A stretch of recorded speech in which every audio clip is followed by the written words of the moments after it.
charge of maintaining international peace and security. The United Nations Security Council considers the crisis in Ukraine and perceived provocation by Russia.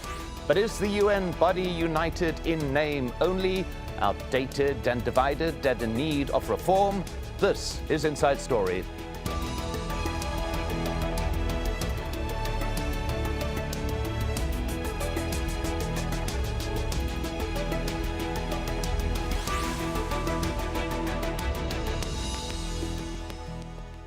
Hello, I'm Mike Hanna. Welcome to the program. Diplomatic efforts are intensifying to try to resolve the crisis in the Ukraine. The United States and Europe are considering hard-hitting sanctions to force President Vladimir Putin to withdraw Russian troops from the Ukrainian region of Crimea. Then there's the United Nations, particularly the UN Security Council. In its own words, a body that takes the lead in determining the existence of a threat to peace or act of aggression, and which can authorize the use of force to maintain or restore international peace and security. But as our diplomatic editor James Bays reports from the United Nations in New York, there's little real chance of any decisive action, forceful or otherwise, rekindling the arguments among critics for reforms. In recent days, the Security Council has met here around this, the famous horseshoe table, to discuss the issue of Ukraine. There was a great deal of discussion in the first place whether they should even discuss Ukraine because it's not on the Security Council official agenda. But eventually, after the ambassador of Ukraine sent a letter to the Security Council, the Western nations managed to persuade Russia to have a meeting. Initially, Russia didn't even want to have an open meeting. All of the 15 ambassadors here know, though, that there's no chance of any action on Ukraine, and that's because Russia is one of the 5 permanent members of the UN Security Council. It has a veto on any action, which explains also why there's been very little action by the Security Council on the issue of Syria, where there's been a division around the Security Council table between the Western nations on one side, Russia and China on the other. That's why some are again bringing up the subject of Security Council reform. The difficulty there is again the veto, because those permanent members can stop any reform, those permanent members being Russia, the US, China, France and the UK.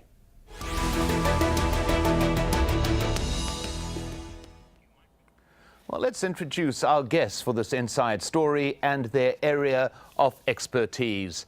With me here is Remy Pierre, Assistant Professor at the Department of International Affairs at Qatar University and author of the book Shifting Priorities in Russia's Foreign and Security Policy.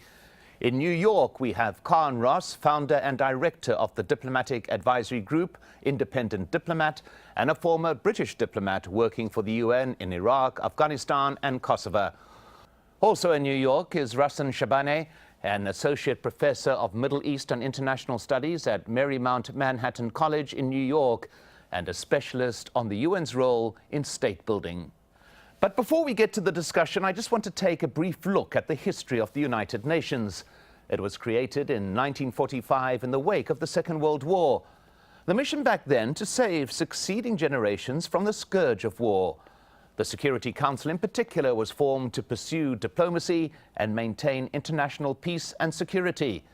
The Council has 15 members, 5 permanent members and 10 non-permanent, elected by the UN's General Assembly for a 2-year term. The 5 permanent members are the United States, the United Kingdom, China, France and Russia. And it's these members that have the power to veto Security Council resolutions, as Russia has done with Syria recently and would inevitably do with Ukraine.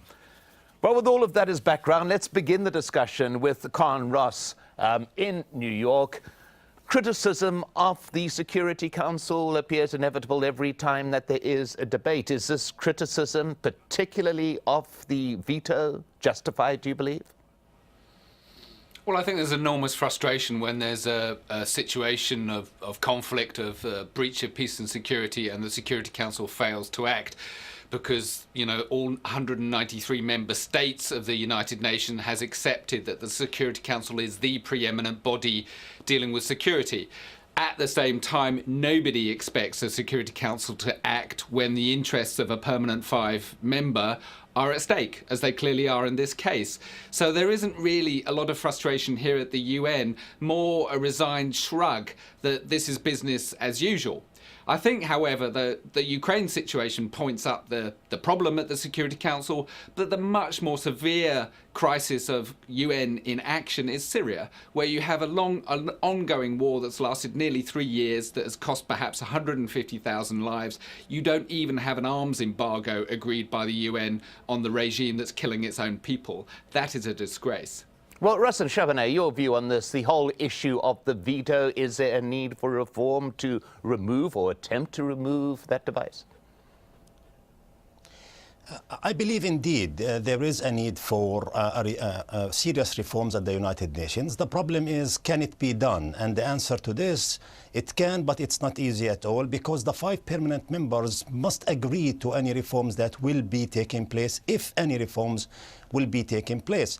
The problem of the Security Council at this stage is basically the culture that has been evolving for the last 3 decades, and that is any one of the 5 permanent members that feels that it is necessary for itself to use force will use force without going back to the United Nations, without going back to the Security Council, and will justify that based on its own interests, i.e. the United States going to Iraq and Afghanistan, Great Britain going to the Falkland Island, now Russia is going once to Georgia and now to Ukraine. None of these members, or China going to Taiwan, none of these members would even bother to look or even have the permission of the Security Council at all. Why? Because they know that they can do it, and because they know that the Security Council cannot prevent them. So the culture that has been emerging, the norm that has been emerging at the United Nations is, it is a very authoritarian regime. It is a very authoritarian organization that the 5 permanent members can hold it hostage to their own interests. And because they are paying some or most of the dues of the United Nations, I believe that they feel that they can, specifically the 2 European countries, France and Great Britain, and the United States.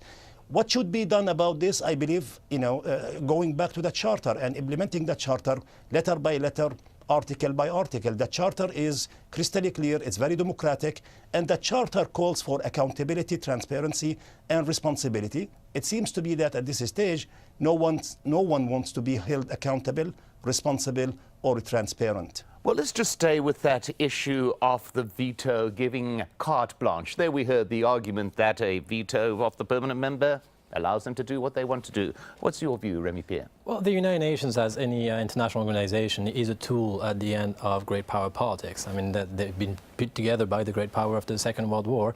The question of the veto is a question that is frustrating for several observers and most of the actors here. However, United Nations without veto power is called the League of Nations before. That was not more effective either.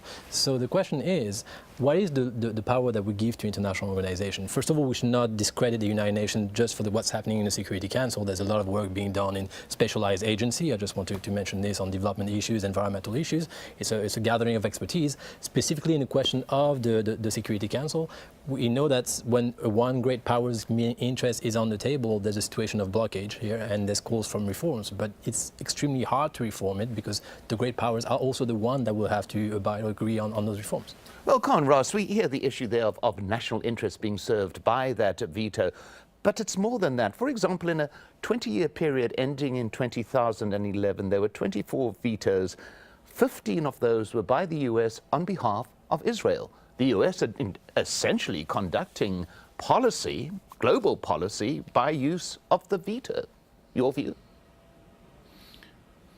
Well, yes and no. I mean, to an extent it does. I mean, the UN is an odd place where Israel-Palestine is discussed. Obviously, it set down the basic law that needs to be respected of withdrawal from the occupied territories. And the US, at Israel's behest, has basically refused for the UN to be involved. And whenever the UN Security Council has wished to pronounce on the matter in any way that's critical of Israel, the US has vetoed that. But it is rather an exceptional case. The subtext, or well, not really a subtext, but there is another story of the Security Council, which is that since the end of the Cold War, there has been a lot done at the Security Council in forging agreement, in arranging peacekeeping missions, in managing mediation, in an awful lot of conflicts, particularly in Africa. And there's a strong argument that the UN's action in these places has actually helped mitigate conflict. So it's not a picture of unbridled crisis. Rassan Shabane, I think that's an important point, that the UN Security Council has served great value where everybody on the Council agrees. This is the case. Would you agree? I mean, I would agree, but this is part and parcel of the problem. Where everybody agrees, there seems to be low politics, not high politics for every party. Meaning that when they agree on developing or sending a human rights commission or assigning a peacekeeping commission or a peacekeeping force to a region or to an area, that's for them low politics. But when it comes to high politics, i.e. their core interests, when their core interests are there, none of those countries will be able to move an inch for the sake of human rights, humanity, or global development, or development for that matter. Thus, I believe that the Security Council, an institution that was formed and established after World War II, is a 20th century institution, and now we are in the 21st century. And the 21st century requires from us to think ahead and to really reform the United Nations and reform the Security Council to answer the hopes of the people for the 21st century. Israel, Palestine, Syria, Ukraine, Georgia, Northern Ireland, Kashmir, Cyprus, all of those problems, all of those conflict areas require from us and demand from us that the Security Council be reformed, because the Security Council has failed to answer any of the above. Well, and thus I believe it is time for the Security Council to be reformed. Well, let's just go to Remy Pierre on that particular contention there, that generally it is a succession of failures. All the examples that we heard there were the Security Council not being able to operate effectively because of blocked resolutions. Well, I think you raised a very good point just a little bit earlier, the fact that it's not always Russia, for example, that brings the veto power. I mean, the US has brought its veto power. France has threatened to bring its veto power in 2003 over the conflict on Iraq. So it's not always the same player that actually raised against a specific issue. The question is what conflict or what operation is legitimate. The reason to be for the United Nations is to back up some international actions from the international community. The list is indeed quite impressive of moments that this could have been done better, that there was a blockade, that it was not possible to actually implement comprehensive and effective policies. But the question is, what else if we don't use the United Nations? Is the only authority today that has this international legitimacy. So I guess if you actually really try to look at what could be done, maybe reforming the veto power is indeed something that should be done. Maybe increasing the numbers of members at the Security Council. There's been some talk about maybe including additional members from South America. Was it going to be Brazil? Is it going to be Mexico? Is there going to be members also from Africa? And then the question is, who do we put around the table? And there's a geopolitical conflict looking at those specific questions. Well, I'll get to that point of exactly what can be done, but let's just take a step back here and take a look at the UN Security Council. Well, it's had a checkered track record, as we've discussed. The challenges were first exposed during the Cold War, when the US and Soviet Union routinely used vetoing rights to oppose one another. A nuclear non-proliferation treaty was signed in 1970, but the Security Council has had little success reducing stockpiles or preventing nations from developing new weapons. It's also been accused of ignoring atrocities, such as the 1994 Rwandan genocide that killed up to 1 million people. Similar criticisms have been leveled over Syria, as we heard. Proof, say critics, that it functions only as a talking shop. And in October last year, Saudi Arabia became the first member state to reject a seat on the Security Council, saying the UN was unfit for purpose and in need of reform. But let's get back to that issue of what can be done with Khan, Ross. We've heard, yes, there need to be changes. We've also heard it's going to be very difficult because those who need to make the changes are those who will resist them, who do have the veto. What do you think can realistically be done in terms of reforming and making the UN Security Council more transparent, more accountable, and more democratic? I think the chances of fundamental reform of enlarging the membership or changing the veto are very low. I mean, it's an old chestnut here at the UN. It's been discussed for decades. There's no progress whatsoever because the permanent members, in particular, I must say China and Russia and the US, don't want progress. I think the Europeans are a bit more flexible about it. What can be done in the absence of expansion or changing the veto, perhaps removing the veto? Well, I think there are a couple of things that could be done that are actually practical and realistic. And one is, for instance, making sure that parties to the conflict, to which particular conflict that's being discussed, should be invited to address the Security Council. Remarkably, that does not happen in most cases. The Security Council sits here in New York and talks about these places far away without actually inviting the people concerned to come and talk to them. And I think in the 21st century, that's kind of ridiculous. The other idea that is I think, plausible, whether it's achievable is another matter, is limiting the use of the veto in cases of genocide or mass or war crimes, serious war crimes, which has been proposed by a number of member states here, that the veto should not be applied in these cases like Rwanda, DRC, Syria, that the Council must act, that no member state has the right to block action when serious atrocities have taken place. And I think that's a very legitimate argument. I must say very briefly, personally, I do not think expansion of the membership or giving other countries the veto is going to help. I've sat on the Security Council as a delegate for many years, and believe me, having more people in there is not going to make it agree more. Well, Remy Pierre, your view, was there anything that you heard there that you would agree with, a way of constructive reform? Actually, there's very interesting points that were raised right here. The idea of including more partners, maybe not members around the Security Council table, but having the parties present.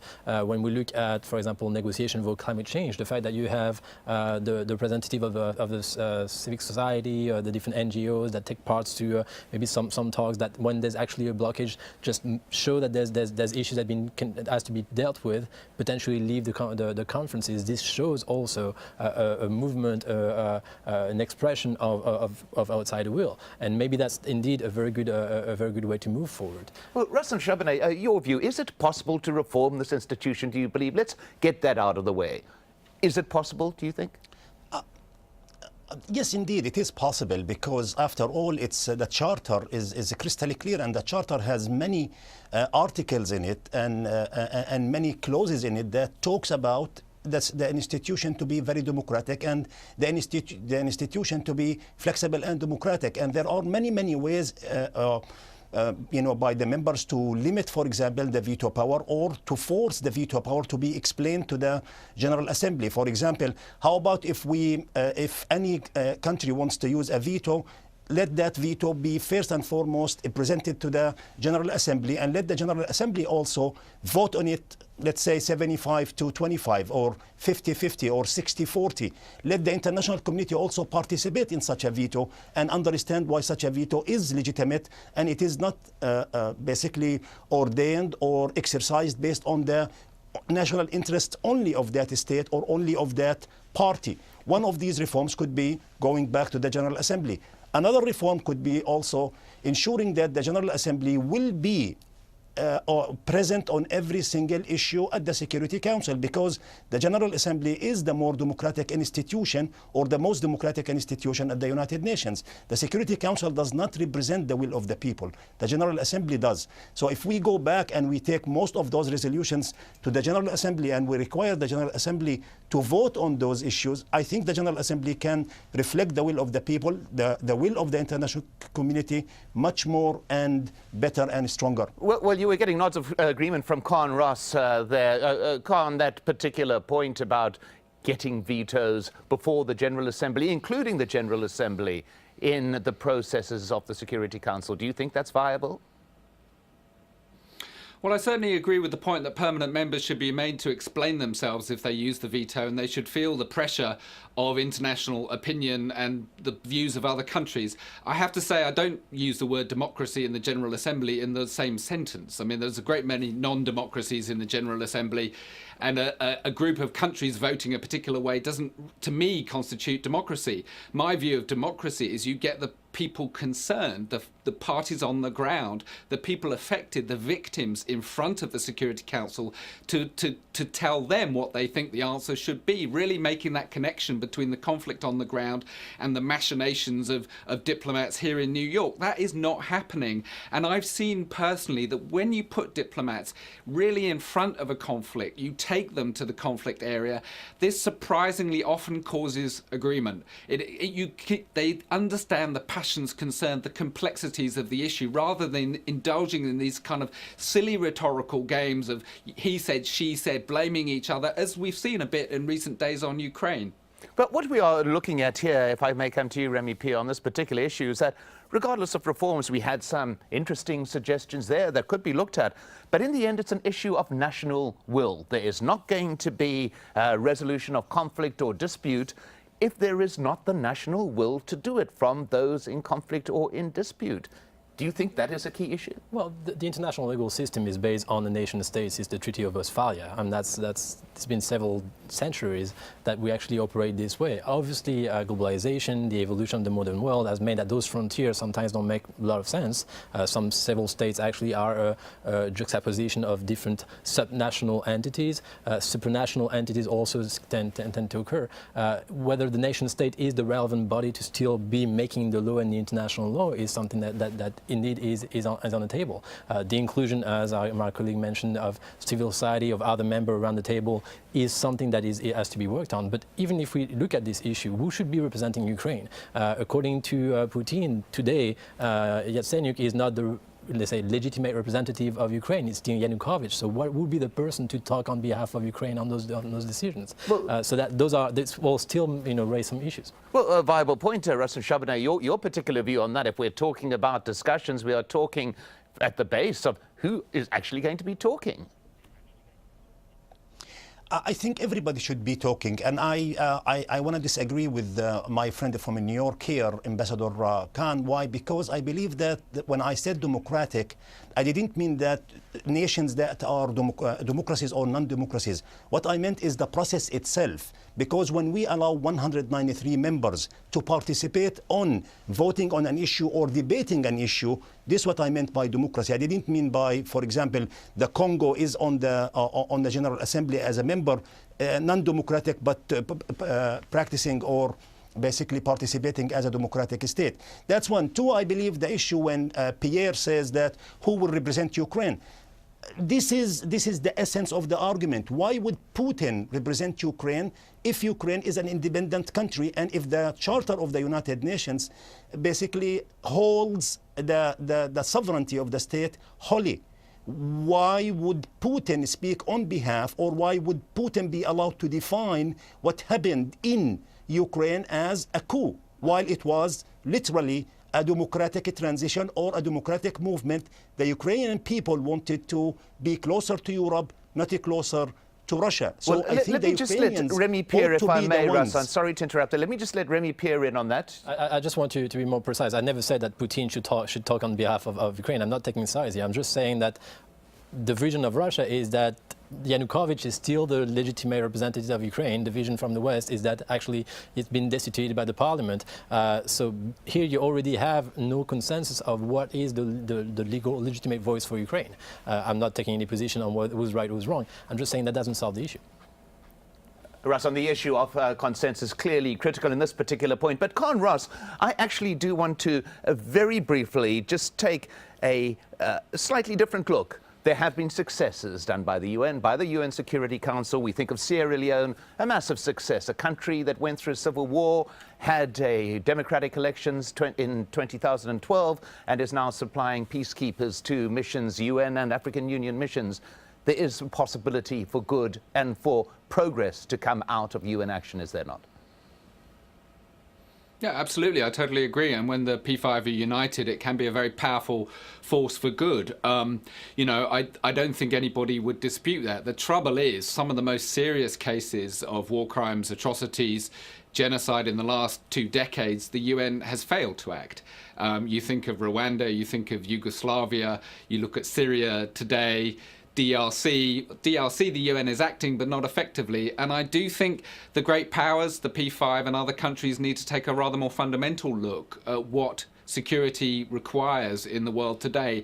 Personally, I don't think this is about kind of sweeping views of international law, of who is legitimate to speak for whom, but rather about who is fighting and how do we stop them. The truth is, most conflict today is not about states fighting each other. The Crimea is rather an unusual case, rather an unusual exception. The vast majority of conflicts are about militias, armed groups within states, terrorists, global terrorist transboundary security phenomena, and states talking to each other. The charter, the rules against states fighting each other are not actually terribly helpful in these cases, and I think we need to develop a rather more sophisticated approach to these kind of conflicts. Well, at that particular point, we come to an end of the discussion. My thanks to our guests, Remy Pierre here in the studio, and Khan Ross and Rasan Shabaneh in New York. And you can join in this discussion online. Follow these links for Facebook and Twitter. Thanks for watching. I'm Mike Hanna. From me and all the team, goodbye for now.